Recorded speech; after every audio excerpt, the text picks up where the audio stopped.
Halo adik-adik SDK Santa Maria 3 Malang, terutama kelas 3 SD, kelas 3 yang Frater ajar. Frater mau mengucapkan untuk adik-adik semuanya dan Bapak Ibu selamat Natal dan tahun 2021. Nah, harapan di tahun 2021 ini semoga kita semua diberkati dan dilindungi oleh Tuhan yang Maha Kuasa. Dan tentunya harapan terbaiknya Lea, semoga virus corona ini cepat berlalu dan kita bisa bertemu atau bertatap muka di kelas untuk belajar bersama. Nah, cukup demikian adik-adik kata sambutan dari Frater. Dadah, terima kasih.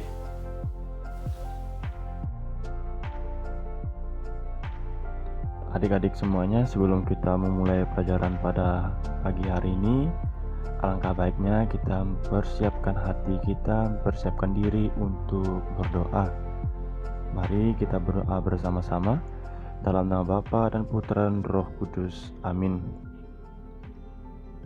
Ya Tuhan, terima kasih atas bimbingan dan penyertaan-Mu selama ini. Saat ini kami akan belajar tentang sakramen baptis. Bantulah kami agar bisa menangkap kasih-Mu yang agung sebagaimana tampak dari kesediaan-Mu menerima kami sebagai anak-anak kesayangan-Mu melalui baptisan. Semuanya ini kami mohon dengan perantaraan Kristus Tuhan kami. Amin. Dalam nama Bapa dan Putra dan Roh Kudus. Amin. Hari ini kita akan membahas tentang sakramen baptis. Namun sebelum itu kita harus tahu apa itu sakramen. Nah, adik-adik semuanya, sakramen adalah tanda atau simbol yang bisa ditangkap oleh panca indera kita untuk menyatakan sesuatu yang tersembunyi. Apa itu yang tersembunyi di dalam sakramen? Nah, hal yang tersembunyi adalah karya penyelamatan Allah kepada kita semua. Nah, adik-adik, selain itu kita juga harus tahu mengenai sakramen-sakramen yang ada dalam gereja Katolik. Sakramen di dalam gereja Katolik ada 7, yaitu sakramen yang kita bahas hari ini yaitu sakramen baptis, dan juga ada sakramen krisma, ekaristi, tobat, imamat, perkawinan, dan perminyakan suci atau pengurapan orang sakit. Nah, itu 7 sakramen yang ada dalam gereja Katolik. Seperti yang kita bahas pada hari ini yaitu sakramen baptis. Sakramen baptis merupakan sakramen pertama yang diterima oleh seseorang yang hendak menjadi anggota gereja Katolik, dan juga sebagai tanda dan sarana untuk mengungkapkan iman akan Yesus Kristus. Nah, sakramen baptis adalah sakramen pertama dalam inisiasi Katolik. Apa itu inisiasi? Inisiasi adalah penerimaan seseorang masuk ke dalam atau menjadi anggota dalam gereja atau kelompok tertentu. Baptis memberi tanda bahwa kita menjadi milik Kristus selamanya, karena kita memperoleh materai kekal, tanda yang selamanya tak akan terhapus. Yaitu orang yang memberi baptisan atau menjadi pelayan baptis ialah Bapak Uskup, pastor paroki, atau vikaris parokial, dan diakon yang ditunjuk oleh pastor paroki yang sedang bertugas di paroki tersebut. Dalam penerimaan baptis dapat dikategorikan dalam baptisan dewasa, baptisan bayi atau anak, dan penerimaan resmi. Namun dalam hal ini Frater cuma membahas 2 hal, yaitu baptisan dewasa dan baptisan bayi atau anak. Nah, yang pertama, baptisan dewasa. Baptisan dewasa adalah baptisan yang diberikan kepada orang yang sudah berusia genap 7 tahun dan yang sudah dapat menggunakan akal budi secara cukup, mampu membedakan mana yang baik, buruk, dan lain-lain. Pada umumnya, baptisan dewasa ini dilaksanakan bagi calon baptis yang telah menjalani hidup menggereja selama 6 bulan dan juga menjalani pembelajaran atau katekumenat selama 6 bulan. Nah, selain itu juga dilakukan pendalaman iman lanjutan bagi baptisan baru. Nah, yang kedua itu baptisan bayi atau anak. Baptisan bayi atau anak adalah baptisan yang diberikan kepada yang belum berusia genap 7 tahun atau yang belum dapat menggunakan akal budi secara cukup meskipun sudah melebihi 7 tahun.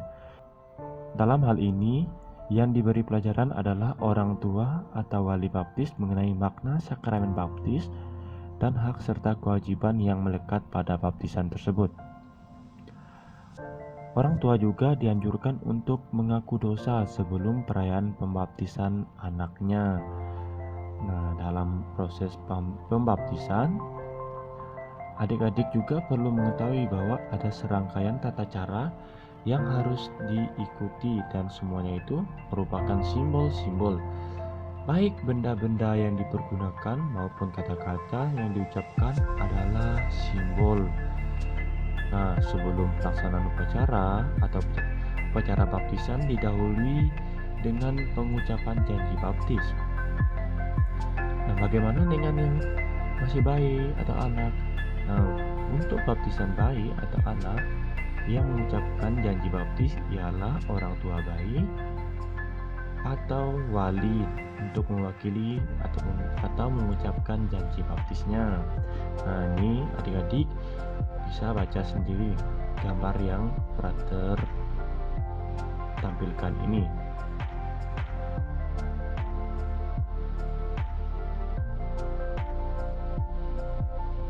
Sesudah itu, pelayan baptis mengambil air dari bejana pembaptisan dan menuangkannya 3 kali pada dahi calon baptis sambil mengucapkan forma pembaptisan. Pertama, pelayan baptis menyebut nama orang yang akan dibaptis. Kemudian pelayan baptisnya mengatakan, "Aku membaptis engkau dalam nama Bapa dan Putra dan Roh Kudus." Nah, kita menjawab amin. Pelayan baptis kemudian mengurapi ubun-ubun orang yang dibaptis dengan minyak krisma dan mengenakan kain putih serta memberikan lilin yang bernyala kepada mereka. Nah, adik-adik, mengenai simbol-simbol ada 2 hal penting dalam pembaptisan yang harus ada. Apa saja itu? Pertama ialah air, dan yang kedua ialah kata-kata. Kata-katanya seperti apa? Kata-katanya ialah seperti ini: "Aku membaptis engkau dalam nama Bapa dan Putra dan Roh Kudus." Adik-adik perlu mengetahui, meskipun ada pastor, diakon, awam, atau umat, atau siapapun yang membaptis, bukanlah hal yang penting. Hal yang penting ialah air dan kata-kata.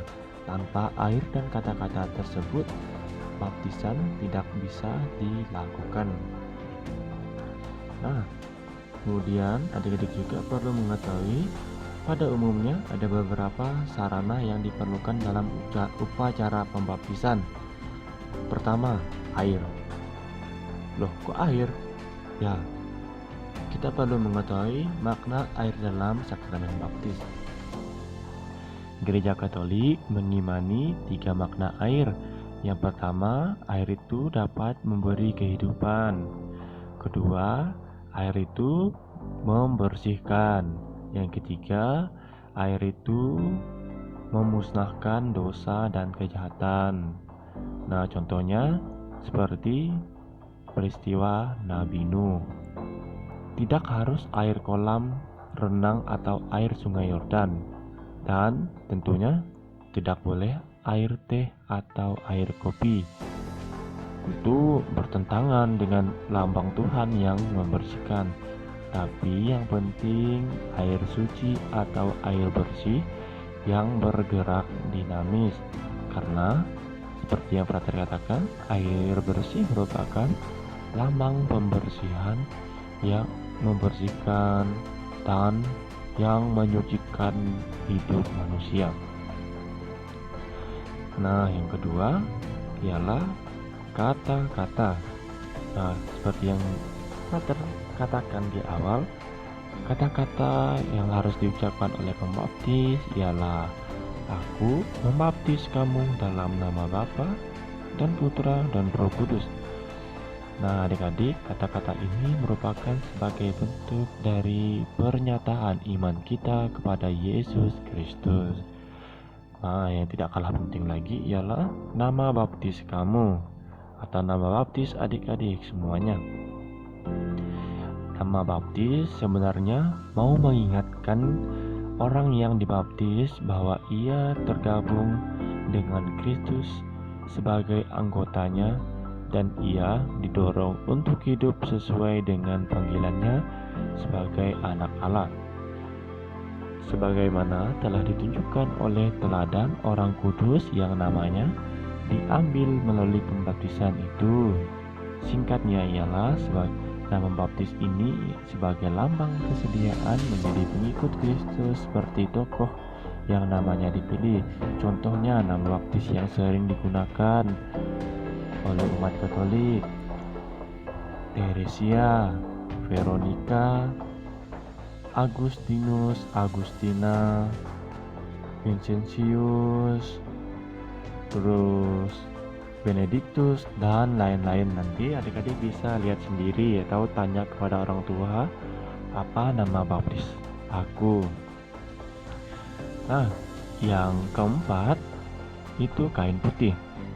Kain putih ini mau melambangkan sebagai lambang kesucian, sebagai lambang hati yang bersih dari dosa. Nah, yang kelima ialah lilin menyala. Lilin menyala ini melambangkan Kristus, cahaya dunia dan iman yang berkobar menjadi terang dunia. Nah, begitupun kita yang telah menerima baptisan, yang telah menerima lilin ini. Dengan menerima baptisan, kita diundang untuk bersedia menjadi terang dunia seperti Yesus Kristus dalam hidupnya. Nah, yang terakhir, minyak krisma yang dioles di umbun-umbun orang yang telah dibaptis. Dengan minyak krisma pada pembaptisan ini diserupakan dengan Kristus yang diurapi oleh Roh Kudus. Maka dari itu, minyak krisma ini sangat penting dalam pembaptisan juga.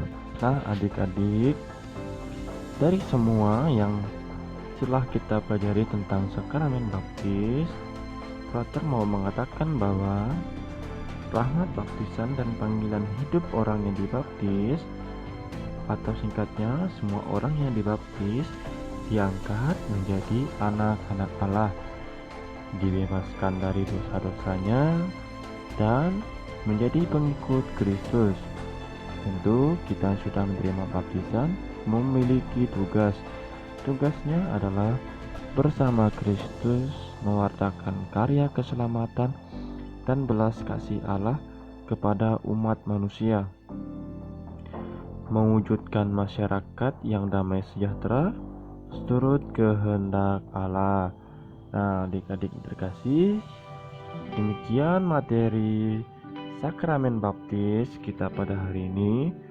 Frater berharap adik-adik semuanya dapat membaca kembali tentang atau kisah Yesus dibaptis di Sungai Yordan oleh Yohanes Pembaptis dari Markus bab 1 ayat 9 sampai 13, dan bisa adik-adik cari juga dalam kitab atau dalam Injil yang lainnya. Nah, ini seperti yang Frater tampilkan dalam video ini, adik-adik bisa membuka sendiri Injil atau ayat-ayat yang sudah Frater cantumkan. Nah, adik-adik, cukup sekian dulu pelajaran kita hari ini. Sekali lagi Frater berharap adik-adik semuanya dapat belajar kembali atau memahami kembali tentang sakramen baptis, karena sakramen baptis ini cukup penting untuk dimengerti secara mendalam lagi. Nah, adik-adik, mari sebelum kita mengakhiri pembelajaran kita, mari kita mempersiapkan hati kembali, persiapkan diri, mengambil sikap yang baik untuk berdoa. Dalam nama Bapa dan Putra dan Roh Kudus. Amin. Ya Tuhan Allah kami bersyukur karena Engkau angkat menjadi putra-putrimu melalui baptisan. Kuatkanlah kami agar mampu menjaga kesucian hidup kami melalui perkataan dan perbuatan. Berkatilah semua orang yang telah berjasa membimbing kami dan memperkenalkan kami kepadamu. Demi Yesus Kristus Tuhan kami yang hidup dan berkuasa kini dan sepanjang masa. Amin.